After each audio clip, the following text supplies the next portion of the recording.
मैं doctor IS. गंभीर वृद्ध रोग विशेषज्ञ हूँ।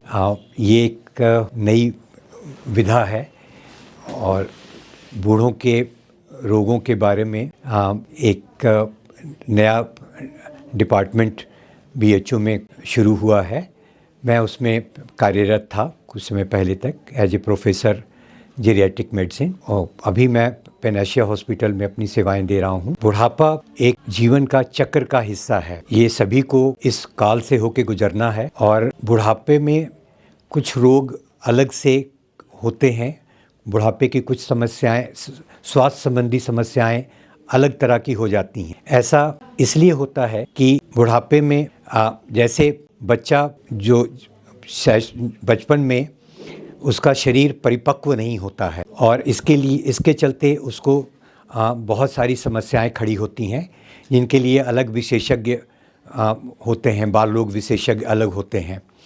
इसी तरह जब आदमी 30-35 की अवस्था में पूर्ण परिपक्वता प्राप्त कर लेता है शारीरिक रूप से, उसके बाद ढलान शुरू हो जाती है और 60 वर्ष आते आते ये ढलान इतनी ज़्यादा हो जाती है कि एक आदमी जो है वो 30-35 साल की उम्र में जो जवानी की उम्र है से बिल्कुल भिन्न हो जाता है। और ज्यों-ज्यों उम्र बढ़ती है ये ढलान तेज़ी से बढ़ती है और बूढ़ा आदमी और जवान आदमी के मुकाबले में और अलग तरीके से उसकी समस्याएं, स्वास्थ्य समस्याएं अलग हो जाती हैं। और इसीलिए इन स्वास्थ्य समस्याओं के चलते वृद्ध रोग जो है वो एक अलग डिपार्टमेंट और अलग स्पेशलिटी बनी, क्योंकि बूढ़ों की स्वास्थ्य समस्याएं जवानों के मुकाबले में काफ़ी भिन्न हो जाती हैं और उनका निदान और उनकी चिकित्सा भी भिन्न हो जाती है। जवानी से जो ढलान होती है ये बाह्य रूप में भी दिखती है और शरीर के अंदर भी दिखती है। शरीर के बाहर ये बालों का पकना, झुर्रियों का पड़ना, कमर का झुक जाना, इन सब रूपों में दिखती है। और शरीर के अंदर विभिन्न अंग जो हैं उनकी कार्यप्रणाली में, उनके काम करने के तरीके में बहुत परिवर्तन आते हैं और ये सारे परिवर्तन जो हैं ये रोगों को अलग तरह से बढ़ाते हैं और दवाइयों की भी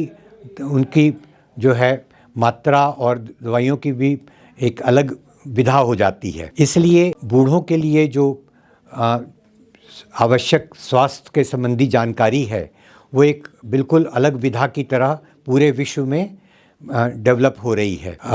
बुढ़ापे में कुछ चीज़ें बहुत आम दिखने को मिलती हैं, जैसे ब्लड प्रेशर, हाइपरटेंशन। जवानों में ब्लड प्रेशर उतना ज़्यादा नहीं होता है, लेकिन जैसे जैसे आदमी बूढ़ा होता है उसमें ब्लड प्रेशर होने की प्रक्रिया बढ़ती जाती है और करीब 80 वर्ष आते आते करीब 50 से 60% से लेके 70% लोगों तक को भी ब्लड प्रेशर हो जाता है। और ब्लड प्रेशर जो बढ़ता है वो भी बूढ़ों में अलग प्रकार से बढ़ता है। इसमें नीचे वाला ब्लड प्रेशर, जिसको डायस्टोलिक ब्लड प्रेशर कहते हैं, वो नहीं बढ़ता है, लेकिन ऊपर वाला ब्लड प्रेशर काफ़ी बढ़ जाता है, जिसको सिस्टोलिक ब्लड प्रेशर कहते हैं। ये इस कारण होता है क्योंकि उम्र के साथ नसें कड़ी हो जाती हैं, तो इसके चलते ये पल्स प्रेशर बढ़ जाता है। सिस्टोलिक और डायस्टोलिक के बीच का डिफरेंस काफ़ी बढ़ जाता है। कुछ लोगों में सिर्फ सिस्टोलिक ब्लड प्रेशर ही बढ़ेगा, डायस्टोलिक बिल्कुल नॉर्मल हो सकता है, तो इसको आइसोलेटेड सिस्टोलिक ब्लड प्रेशर भी कहते हैं। ब्लड प्रेशर के बढ़ने से बूढ़ों के विभिन्न अंगों पर काफ़ी प्रभाव पड़ता है, जैसे इससे पक्षाघात, लकवा मारने की प्रक्रिया काफ़ी तेज़ हो जाती है और ये देखा गया है कि अगर ब्लड प्रेशर कंट्रोल रहे तो लकवे को रोका जा सकता है। तो ये लकवा के लिए एक बहुत बड़ा कारण बन रहा है हाई ब्लड प्रेशर। दूसरा, हृदयाघात के लिए भी ब्लड प्रेशर का बढ़ना एक बहुत मूल कारण है। सिर्फ हृदयाघात ही नहीं, ब्लड प्रेशर अगर बढ़ा रहे लंबे समय तक तो हार्ट फेल भी कर सकता है और ये बूढ़ों में ही आमतौर पे देखा जाता है कि हाइपरटेंशन के चलते हाइपरटेंसिव हार्ट फेलियर, और इसमें हार्ट की मसल्स काफ़ी मोटी हो जाती हैं और उनके काम करने की क्षमता काफ़ी कम हो जाती है, तो इससे मरीज का जो हार्ट है वो काम करने में सक्षम नहीं रह जाता। फिर इससे गुर्दे पर भी असर पड़ता है और गुर्दा भी धीरे धीरे काम करना बंद कर देता है, गुर्दे के भी समस्याएं आती हैं। इसी तरह आँखों की रोशनी में भी फ़र्क पड़ता है ना, आँखों की भी समस्या ब्लड प्रेशर के चलते आती है। तो इस तरह ब्लड प्रेशर वृद्धावस्था में करीब करीब 60 से 70% लोगों को अफेक्ट करता है, लोगों को प्रभावित करता है। वृद्धावस्था में ब्लड प्रेशर के अलावा भी एक और समस्या आती है जिसको हम लोग कहते हैं, ये उल्टा ब्लड प्रेशर बढ़ने के उल्टी चीज़ है कि इसमें ब्लड प्रेशर घट जाता है।